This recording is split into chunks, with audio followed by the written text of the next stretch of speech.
Көлдөгү мыйзамсыз балык оолоого каршы күрөшүү иш-аракеттер уланууда. Былтыр көл ичинен 400 км тор чыгарылса, быйыл 97.500 метр тор чыгарылган. Учурда тиешелүү кызматкерлер менен биргеликте мыйзамсыз салынган торлорду чыгаруу иштери жүрүп жатат.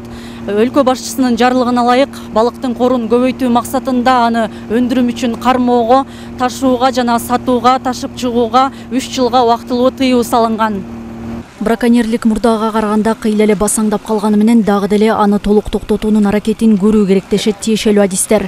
Биз тараптан ушундай байма-бай рейдтер уюштурулуп турат. Ага карабастан ушу белгисиз жарандар тараптан торлор кечки маал түнкүсүн салынып кетип жатат. Облустун аймагында балык чарба департаментинин эсебиндеги жалпы 30га жакын балык чарбасы бар. Мындан жыл сайын миллиондогон тукум берүүчү балыктын чабактары Ысык көл, Соң көлгө кое берилет. Бирок мыйзамсыз балык уулоонун айынан аны көбөйтүү мүмкүн болбой келет. Кайырмак менен кармаган балык уулаганды жактырган жарандарда 3 күнгө атайын уруксаат кагазын алуусу талап кылынат. Тор деген Кытайдан келип атат да. Ошо торду деген саткызбай койсо. Мен ойлойм да, анан көл тазаланат. Азыр жо арзан, аны сатып алып атат, коюп атат.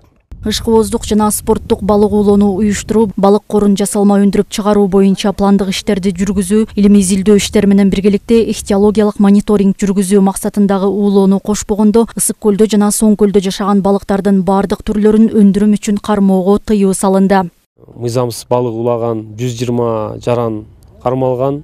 Алардан андан тышкары 16 кайык, сууда сүзүүчү кайыктар мыйзамсыз алынган. Сууда сүзүүчү транспорт каражаттарынын эч кандай бир документтери жок экен. Көбүнчүнүн азыркы учурда 90% алып калышты да ошолорчу. Эгемендүүлүк алгандан баштап акыркы эле 3-4 жылдан бери өтө чоң экологияга көңүл бурулуп атат.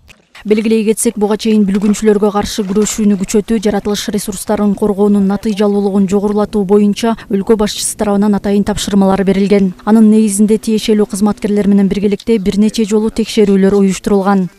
Айнура Достукбекова, Нурлан Чойбеков, Ала Тоо 24, Ысык көл облусу.